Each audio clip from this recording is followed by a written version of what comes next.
সাংবাদিক বন্ধুগণ, আসসালামু আলাইকুম। ভাষা আন্দোলনের সঠিক ইতিহাস তুলে ধরার জন্য, নির্ণয়ের জন্য ইতিপূর্বে আমরা বহুবার আপনাদের শরণাপন্ন হয়েছি এবং আজকে কোর্ট রুল ইস্যু করছেন, সেটার উপরে আমি আপনাদের আলোকপাত করছি। আমাদের প্রথম আমরা যে কথাটা বলতে চাই সেটা হলো, বাংলা ভাষাকে রাষ্ট্রভাষা করার দাবিতে 8ই ফাল্গুন 1358 বাংলা মোতাবেক 21শে ফেব্রুয়ারি 1952 সনে পাকিস্তানিদের গুলিতে, পুলিশের গুলিতে কতজন শহীদ হয়েছে উহার সঠিক সংখ্যা নির্ণয়ের জন্য 1956 সনে কমিশন অফ ইনকোয়ারি অ্যাক্টের আওতায় কমিশন গঠনের একটা নির্দেশনা।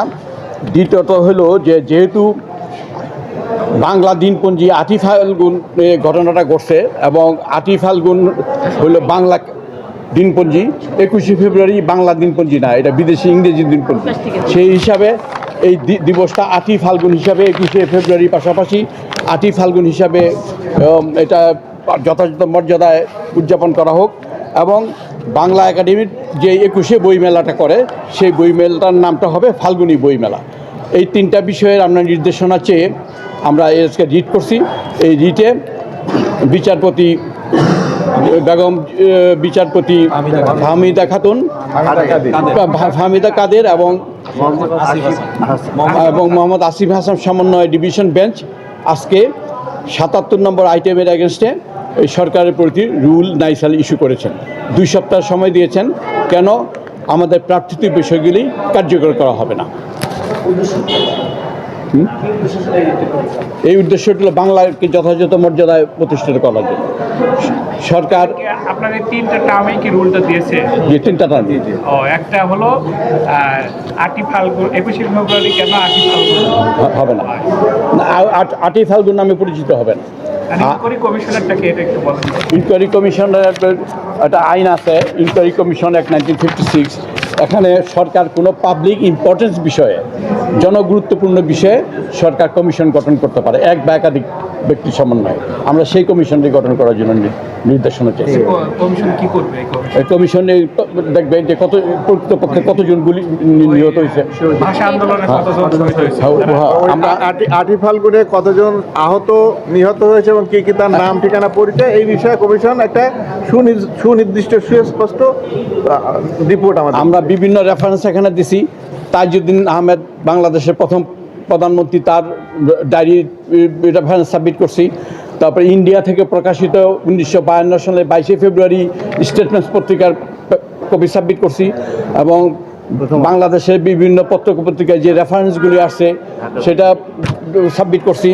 সময় টিভি, টেলিভিশন এবং অন্যান্য টেলিভিশনে এই নিয়ে যে আলোচনাগুলি হয়েছে সেটার অনলাইন প্রিন্ট আমরা সাবমিট করছি। কোর্ট কনভিন্সড হইয়া এখন এই রুলগুলি ইস্যু করছেন। এর সাথে ঢাকা বিশ্ববিদ্যালয় বাংলা একাডেমিও যেসব তথ্য উপাত্ত দিয়ে সেগুলো এই মামলা করেছে। 21শে ফেব্রুয়ারি পাশাপাশি ব্যাখ্যাটা হলো, সেদিন ঢাকা ইউনিভার্সিটি বলছে যে ঢাকা ইউনিভার্সিটির যে গ্রন্থাগার, সেখানে তারা বলছে যে 21শে ফেব্রুয়ারিতে 8ই ফাল্গুন ছিল ওই দিন। অতএব যেহেতু ফাল্গুন মাসটা বাংলায় এবং মানুষ জীবন দিছে বাংলার জন্য, সেহেতু এইটা বাংলাই হবে, পরে ইংরেজিটা হইতে পারে। দুইটাই এখন তো ডেটটা সেমই পড়ে, তো 8ই ফাল্গুনকে প্রেফার করতে হবে, গুরুত্ব দিতে হবে, কারণ 8ই ফাল্গুন বাংলায় না, 21শে ফেব্রুয়ারিও আমরা মর্যাদা দিই, কারণ যেহেতু অনেক দিন ধরে চলে আসছে। কিন্তু 8ই ফাল্গুনকে অবমূল্যায়ন করা যাবে না, 8ই ফাল্গুনকে অবশ্যই গুরুত্ব দিতে হবে। না, 8ই ফাল্গুন জানেই না কেউ। এটার উত্তর আমি দিচ্ছি। বাংলা একাডেমি অনেক রিসার্চ করে বাংলা সনের বঙ্গাব্দের প্রথম 6 মাস করেছে 30 দিনের, দ্বিতীয় 6 মাস করেছে 31 দিনের, এবং এটা হচ্ছে বাস্তবসম্মত হয়েছে, ইংলিশ ক্যালেন্ডারের সাথে এটাও মিলেছে।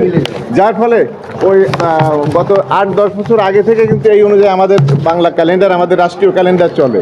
তো অতএব আপনার যে প্রশ্ন করেছেন 21শে ফেব্রুয়ারি 8ই ফাল্গুন হবে কিনা, অবশ্যই হবে, এটা চেঞ্জ হওয়ার একটা সুযোগ। এবং তথ্য কমিশন যে আছে বাংলাদেশে, তারাও বলছে আমাদের কাছে কোনো তথ্য নাই। বাংলা একাডেমি বলছে, এই যে সাংবাদিক বন্ধু, বাংলা একাডেমি বলছে যে এ বিষয়ে আমাদের কাছে নির্দিষ্ট কোনো ভিন্ন কোনো তথ্য নাই, তবে সরকার বিশেষজ্ঞদের নিয়ে নতুন তথ্য উপাত্ত গবেষণার ভিত্তিতে সংখ্যা ও নাম বিবেচনার উদ্যোগ নিতে পারে। বাংলা একাডেমিও চাচ্ছে যে এটা সঠিক ইতিহাসটা তৈরি হোক। আর আমি বলতে চাই যে 1971 সনের ভিত্তিটাই কিন্তু 1952 সন। বাঙালি জাতিসত্তার যে ফাউন্ডেশনটা, ভিত্তিটা, সেটি কিন্তু 1952 ইতিহাসটা সঠিকভাবে পরবর্তী বংশধরের কাছে, প্রজন্মের কাছে এটা সঠিক ইতিহাসটা থাকা দরকার। আপনাদের সকলকে ধন্যবাদ।